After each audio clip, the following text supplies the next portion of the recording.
micro là, bientôt on va prendre un studio. Le fond vert et tout. Alors mes amis, écoutez un beau chidouche que Rabbi Nachman, il nous a dit. Sur la paracha de la semaine, Bezrat Hashem Yitbarach, ce Shabbat, on va parler de plusieurs choses. Une des choses qu'on va parler, c'est le Shabbat, Shabbat Kodesh. On apprend les halachot de Shabbat. Pourquoi on apprend les halachot de Shabbat? Parce que toutes les halachot de Shabbat, ils sont en fonction de tous les melachot du Beth Amikdash. Dans Shabbat, il y a 49 melachot. 39 melachot. À l'époque du Beth Amikdash, c'est vrai que dans le Beth Amikdash, c'est permis, ça veut dire un Shabbat. On apprend, d'où on apprend ce qui est interdit et ce qui est permis de faire Shabbat, d'où on apprend, surtout les choses qui sont interdites. On apprend de tout ce qu'il y avait comme travaux dans le Beth Amikdash. Dans le Beth Amikdash, il y avait 39 travaux à faire. D'accord ? Dans les 39 travaux, on apprend par rapport à ça. Il y a dans la Gemara, il y a un Ekesh, comment on explique comment les choses qu'on peut faire et les choses qu'on ne peut pas faire. Donc, puisque là, dans les parachutes qu'on est en train de lire cette semaine et la semaine d'après et la semaine d'avant, alors on parle beaucoup de la construction du Beth Amikdash, parce que là on est dans les parachutes de la construction du Beth Amikdash, du Mishkan. Alors, automatiquement on parle de ce qui est permis et ce qui n'est pas permis. Alors écoutez une halakha qui est très méanienne. Comment on dit méanienne? Très intéressante. Une halakha très très intéressante. Que Rabbi Nathan, il prend cette halakha et il nous explique cette halakha d'une manière fabuleuse, vraiment fabuleuse. La halakha, elle nous dit comme ça. Imaginez-vous un homme, ça fait je sais pas combien de temps, il s'est retrouvé dans un désert et il n'a plus de calendrier, il sait plus quoi, où, comment, quel jour on est, il a tout perdu. Il s'est passé quand? Dimanche, lundi, mardi, mercredi, jeudi, vendredi, samedi. Il sait pas. Alors comment il doit faire? Qu'est-ce qu'il doit faire? C'est quoi la halakha? Il prend une référence. Bah oui, c'est une bonne question.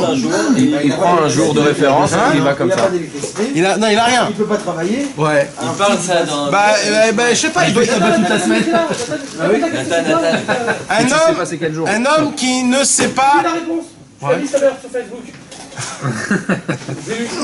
Donc tu as gagné un grille-pain Siemens. Il doit compter 6 jours. Alors, Il y a là, que deux amis, un qui dit à À personne partir de du maintenant. jour où il pense que c'est Shabbat, alors écoutez mes amis, écoutez. Il y avait mieux que ça, il y avait quand il a un homme qui était dans l'astronaute en lui. Nahon.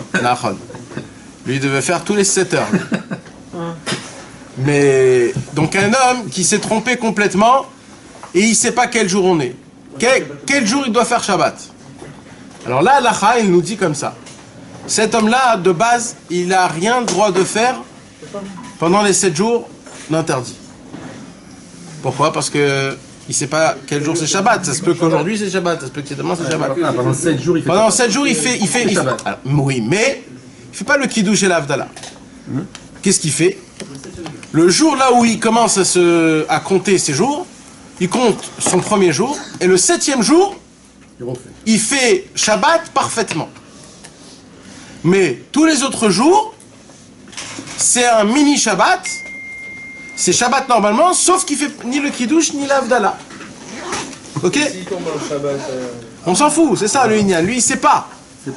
Il sait pas. Alors, comme il sait pas, comme c'est un Safek, alors on lui dit de faire tous les jours Shabbat, mais le Kiddush et l'Avdallah, il fait que à partir du jour là où il a commencé à compter, il compte 7 jours. Et dès qu'il compte 7 jours, le 7e jour pour lui, c'est son vrai Shabbat. Et là-bas, il fait le Kiddush et l'Avdallah. C'est là où il fait après les 7 jours. Après, encore une fois. Il nous vole tout le temps Shabbat. Ouais, toujours.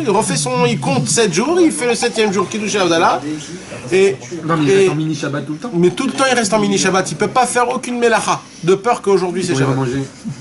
Eh ben, il doit manger des choses, des fruits, des légumes, tout seul, sans rien faire. Malassat. Tant qu'il sait pas. Jusqu'à qu'il trouve un calendrier. Et dès qu'il trouve le calendrier, c'est fini l'histoire. Mais c'est ça le Inyan qu'il doit faire. Non, que le trouve un calendrier le jour où c'est censé acheter son Shabbat. Alors ça y est, c'est fini, terminé. Il déserte, on vient le sauver.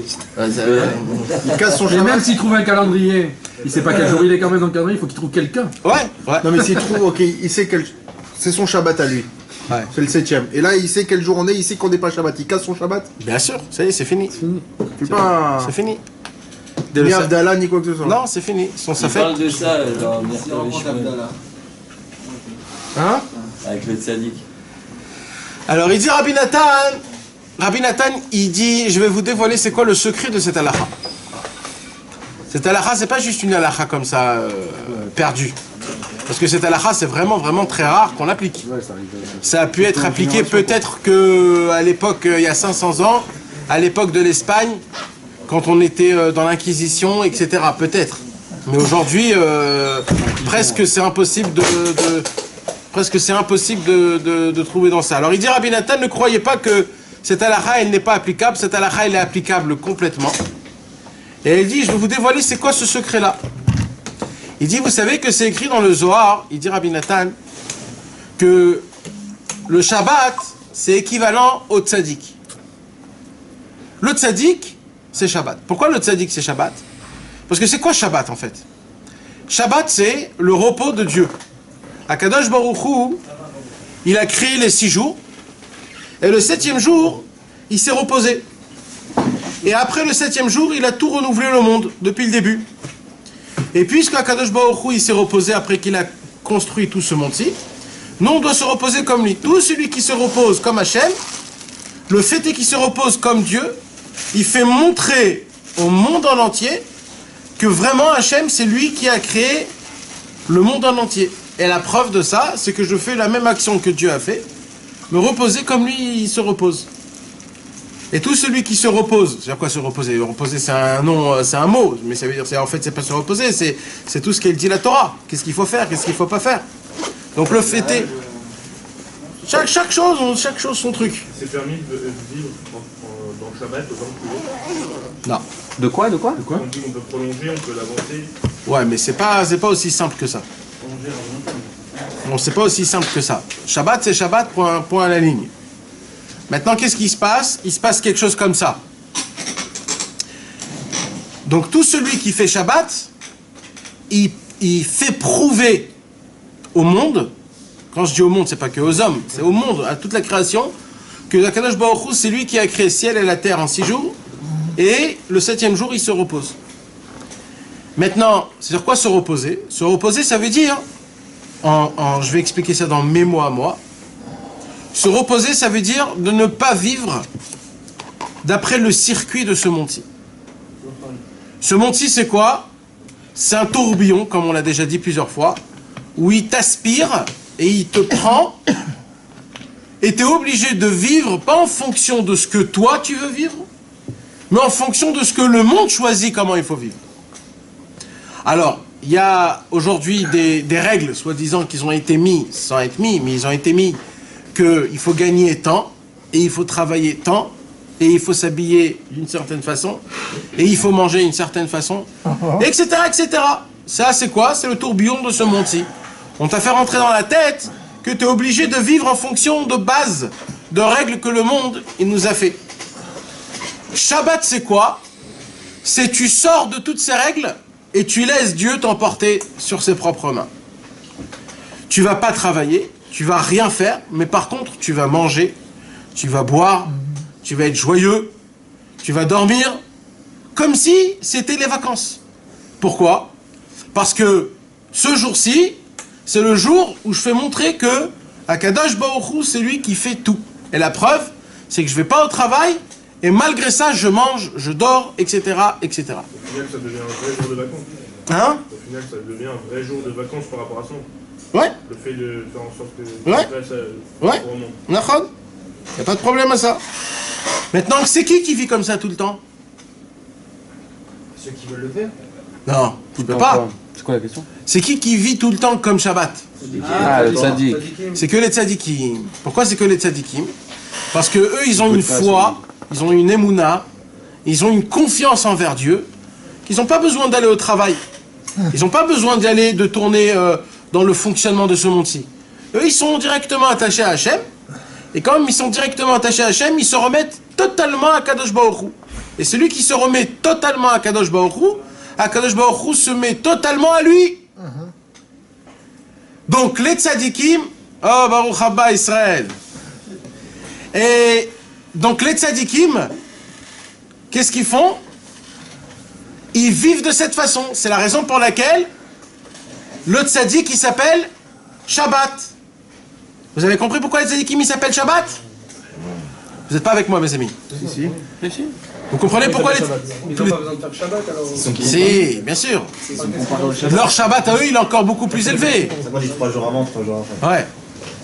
Les tzadikim, ils sont beaucoup plus élevés. Et eux, ils ont un Shabbat à eux-mêmes. Tu comprends? De leur niveau à eux-mêmes. Même eux, ils ont ce inyan-là. Maintenant, qu'est-ce qui se passe? Il se passe que Rabbi Nathan, il dit comme ça. Dans le Likuta Alachot, Ilchot Hadash.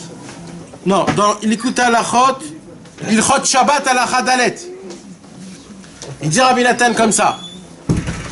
D'après la halacha qu'on a dit, quand un homme, il est dans un endroit où il sait passer Shabbat, il doit compter tous les jours pour lui, c'est Shabbat. Et le 7e jour, il fait le vrai Shabbat. Il dit Rabbi Nathan, de qui on parle? Non, on parle d'un homme qui est dans le désert et qui sait pas c'est quand Shabbat. Ça veut dire, on parle d'un homme qui est dans un désert spirituel et il ne sait pas c'est qui le tzaddik. Il sait pas c'est qui le tzaddik. Alors il se dit c'est qui le tzaddik. Alors il dit Rabbi Nathan, tant que tu sais pas c'est qui le tzaddik, tous les tzaddikim ce sont tous des tzaddik. Tu peux pas dire sur lui il est pas bien, lui il est bien, lui il est pas bien, lui il est pas bien. Pour toi, pour tes yeux à toi, ce sont tous des tzaddikim. Mais garde-en un au top. Garde-en un vraiment que tu te rapproches de lui et tu te mets à fond à lui. Jusqu'à quand? Jusqu'à que tu trouveras le vrai Shabbat, où on te donnera un calendrier ou quelqu'un, et là on te dira Shabbat c'est ça. Le jour où toi tu arrives à reconnaître le vrai tzaddik. Comment tu reconnais un vrai tzaddik? Quand tu vois que ce tzaddik là il arrive à te faire changer, il arrive à te faire avancer dans la spiritualité, il arrive à te donner de la force dans la foi, dans la conscience en Dieu, dans la confiance en Dieu, pardon. Et quand tu vois que le tzaddik il a un effet sur toi, un vrai effet, alors tout le reste, ça devient chol, et celui-là il devient Shabbat Kodesh. Vous avez compris mes amis? Donc maintenant on peut appliquer la halacha du Shulchan Aruch. C'est quoi la halacha du Shulchan Aruch? C'est quand tu es dans un désert, que tu sais passer quand Shabbat, alors tous les jours ils sont Shabbat pour toi, sauf le 7e jour qui devient perfection Shabbat en faisant Kiddush et Havdalah. Il dit Rabbi Nachman, quand tu es dans un désert spirituel que tu n'as pas de tzaddik, tant que tu n'as pas de tzaddik, tous les tzaddikim ce sont des tzaddikim pour toi. Tu dois parler sur personne. Jamais on doit parler sur personne. Mais ça veut dire là, tu dois tous le recevoir, tu dois tous entendre de eux ce qu'il faut entendre, tu dois tout être les élèves de tous. Mais, quand tu es les élèves de tous, il faut quand même qu'il y en a un que tu es le plus proche de lui et que tu reçois le maximum de lui. Mais ça c'est jusqu'à quand? Ça c'est tant que tu sais pas, c'est quand Shabbat. Par contre, quand tu sais c'est quand Shabbat, c'est-à-dire quand tu as trouvé ton vrai tzaddik, alors là le reste, il devient chol. Le reste, il n'a plus aucun lien avec toi. Tu peux les laisser de côté et tu t'attaches à la perfection à ce tzaddik. On a compris mes amis? C'est un beau chidouche? C'est lui qui rentre partout en réalité à partir du moment. Hein? À partir du moment où tu le rencontres, c'est lui qui vient et s'impose chez toi de partout. Si tu le laisses. Le tzaddik, il ne va pas rentrer dans une maison où la porte est fermée. C'est un kiff de le laisser rentrer. Ah oui, oui. Alors aujourd'hui, on a étudié dans une Chot Shluchin Halacha Dalet. Une halakha, je ne vais pas parler beaucoup de temps parce qu'on a notre cours à faire, mais on a étudié un truc qui est très spécial. Rabbi Nathan, il dit, au début, un homme, il n'a pas besoin de chercher fortement le tzaddik. Pourquoi? Parce qu'il ne voit pas c'est quoi l'emprise que le tzaddik doit avoir en lui. Alors, Stam, amen. Stam, il entend un tzaddik, il entend par exemple de Rabbi Nachman, comme quoi Rabbi Nachman c'était un grand homme. Son travail à lui, c'est quoi? C'est juste de faire une petite recherche. S'il fait une petite recherche de la vérité, c'est-à-dire je cherche vraiment ma neshama, où est ma neshama, où j'en suis dans ma vie, Est-ce que vraiment je suis né vraiment pour toutes ces choses-là, Béhémet? Ça vaut la peine tout ça de vivre ces choses-là? Est-ce que ça vaut la peine? Tu te poses des questions, tu te dis, mais où j'en suis? J'emmène des enfants pourquoi? Pour les apprendre quoi? PlayStation? Pour ça, ma femme, elle souffre 9 mois, et après 15 ans, pour les faire grandir, et je vais au travail, je me casse la tête, je me casse les mains pour emmener de par ça. C'est pourquoi? C'est pour les faire grandir dans le PlayStation, dans le iPad, et dans ça? C'est pour ça? Pour ça? Il doit avoir un but à tout ça. Je sais pas c'est quoi le but, mais il doit avoir quelque chose de beaucoup plus important que ça. Donc quand un homme il fait une petite recherche comme ça, de savoir c'est quoi tout ça, tout ce monde. Quand un homme il fait cette recherche-là, alors il dit Rabbi Nachman, on l'emmène chez le tzaddik. Il dit mais sachez une chose. Il dit Rabbi Nathan, vous savez c'est quand qu'un homme il doit chercher perdamment, comment on dit? Éperdument le tzaddik. C'est après qu'il s'est rapproché du tzaddik. Nous, on croit qu'au début, il faut le chercher éperdument. Mais en vérité, c'est quand qu'on doit le chercher comme si qu'on est un assoiffé, comme si qu'on est un drogué? Quand on a besoin de ses conseils. Non, c'est après que tu t'es rapproché de lui, après que tu as lu ses livres. Hein? Comme dans la tchouva, à chaque fois on voit une lumière. Alors voilà, et c'est où la vraie tchouva? Quand il te l'enlève cette lumière. Et nous, qu'est-ce qu'on croit? C'est juste quand il te l'enlève, tu crois que tu es tombé. Mais ben c'est faux. C'est là que ça commence. Avraham Avinu, il a cherché Hachem combien de temps? 40 ans. 40 ans, il a cherché Dieu. Il savait pas c'était qui Dieu. Il savait pas c'était qui Hachem. 40 ans, Et le jour où il a trouvé Dieu, qu'est-ce qu'il fait Hachem? Au lieu de lui dire Baruch haba, mon fils, je t'aime, je t'adore, qu'est-ce que je suis content, etc. Il lui met dans sa tête 10 épreuves de folie. C'est ça ton Baruch haba à Avraham Avinu, au lieu de lui dire chapeau, chapeau? Non, parce que c'est justement maintenant que ça commence. C'est pas maintenant que ça se termine. C'est après que tu m'as dévoilé. Je veux que tu me fasses montrer combien tu m'aimes, combien tu veux vraiment la vérité. Ça veut dire que tu dis plus tu vas chercher Hachem, plus tu vas avoir des galères? Non, Chas v'Shalom. Les galères, ils sont là pour te booster au début. C'est juste au début.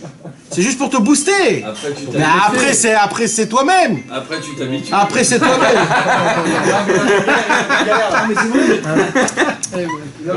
Les galères, ils viennent quand tu veux. Tu sais quand ils viennent, les galères? Les galères, ils viennent quand tu veux pas avancer. Quand tu t'es rapproché un petit peu et tu dis ça me suffit. Alors je me dis mais t'es fou? C'est comme une femme avec un homme.